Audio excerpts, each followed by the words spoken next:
Assalamualaikum, perkenalkan kami dari kelompok 5 mata kuliah pembelajaran berdiferensiasi. Kelompok kami terdiri dari Amir Hidayatullah, Asmiasi, Novi Astuti, Rafika Nurul Fadilah. Kita akan belajar tentang apa itu pembelajaran berdiferensiasi.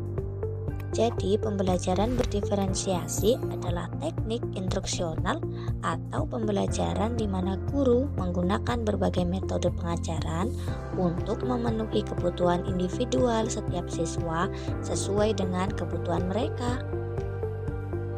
Pembelajaran berdiferensiasi ini memiliki tujuan untuk menciptakan kesetaraan belajar bagi semua siswa dan menjembatani kesenjangan belajar antara yang berprestasi dengan yang tidak berprestasi. Singkatnya, pembelajaran berdiferensiasi adalah proses pembelajaran yang dibuat sedemikian rupa sehingga siswa merasa tertantang untuk belajar. Nah, kita pelajari tentang ciri-ciri pembelajaran berdiferensiasi. Yang pertama, bersifat proaktif. Artinya, sejak awal pembelajaran, guru secara aktif sudah mengantisipasi kelas yang akan diajarnya.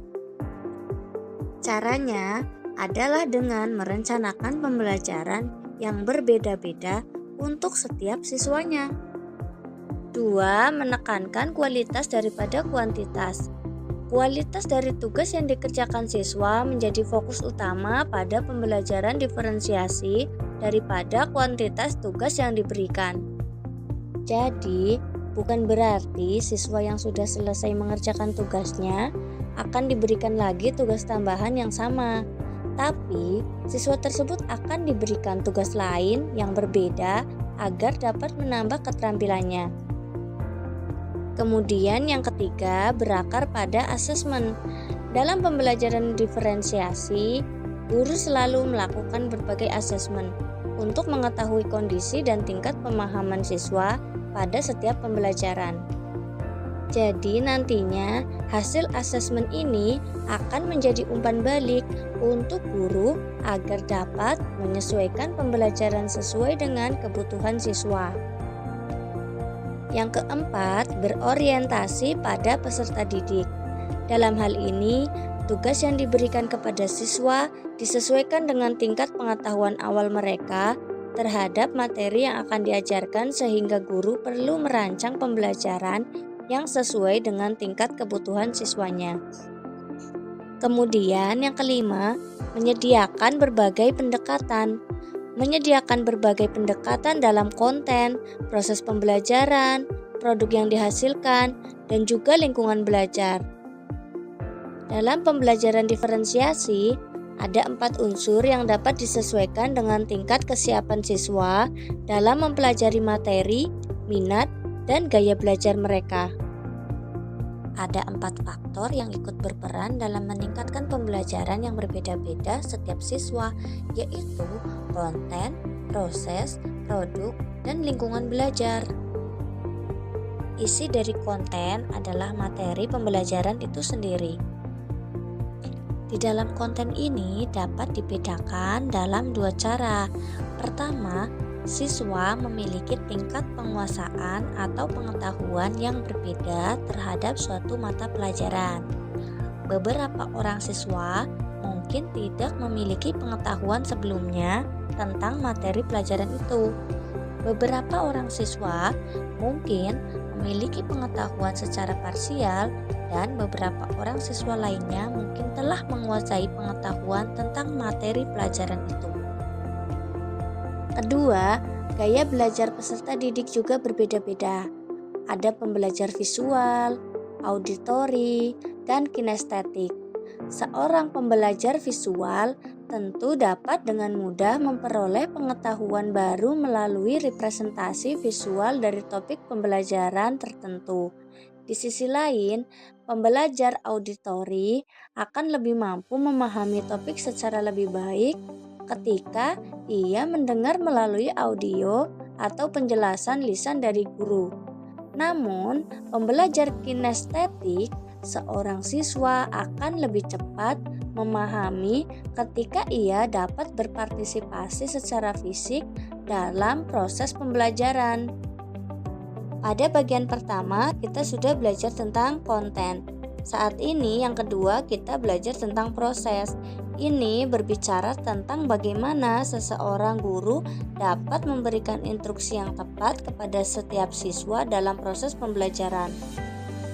Proses pembelajaran yang layak diterapkan oleh seorang guru adalah kemampuan dalam mendemonstrasikan cara pemecahan masalah, lalu melangkah mundur agar siswa mampu mereplikasi proses tersebut sambil terus menawarkan dukungan seiring dengan kemajuan belajar para siswa.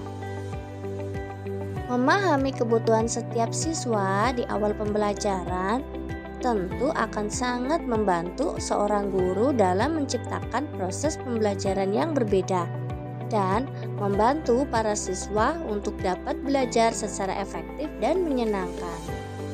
Yang ketiga yaitu produk. Aspek ini melibatkan metode yang digunakan oleh guru dalam mengetahui tingkat penguasaan materi atau bahan ajar dari setiap siswa. Yang keempat, lingkungan sekitar. Secara umum, ada dua lingkungan belajar bagi seorang siswa, yaitu lingkungan belajar yang dapat meningkatkan pembelajaran mereka dan lingkungan belajar yang dapat merusak pembelajaran mereka. Lingkungan belajar yang tenang dan kondusif akan mampu meningkatkan hasil belajar, sedangkan lingkungan belajar yang bising akan dapat mengurangi konsentrasi dan pemahaman siswa terhadap materi pelajaran. Nah, mari kita lihat contoh-contoh dari pembelajaran berdiferensiasi. Contoh yang pertama yaitu kelompok berdasarkan minat. Siswa dibagi ke dalam kelompok kecil berdasarkan minat mereka dalam suatu topik tertentu. Misalnya, dalam pembelajaran sains, satu kelompok bisa fokus pada hewan, sementara kelompok lain fokus pada tumbuhan. Contoh yang kedua, tugas dengan tingkat kesulitan yang berbeda. Guru memberikan tugas yang berbeda berdasarkan kemampuan siswanya. Misalnya, dalam pelajaran matematika, siswa dengan kemampuan dasar diberikan soal yang lebih sederhana, sementara yang lebih mahir diberikan soal yang lebih menantang. Yang ketiga yaitu pilihan metode pembelajaran. Guru memberikan pilihan kepada siswa tentang bagaimana mereka ingin belajar, seperti melalui membaca, video, atau praktik langsung. Misalnya, saat belajar tentang ekosistem, siswa bisa memilih untuk membuat poster, presentasi, atau proyek video. Contoh yang keempat, penggunaan teknologi. Guru memanfaatkan aplikasi pendidikan yang mungkin siswa belajar dengan kecepatan mereka sendiri. Misalnya, menggunakan program matematika online yang memberikan soal sesuai dengan kemampuan masing-masing siswa. Contoh yang kelima yaitu proyek berbasis masalah. Guru dapat memberikan proyek yang relevan dengan kehidupan sehari-hari dan memungkinkan siswa untuk memilih cara mereka menyelesaikannya.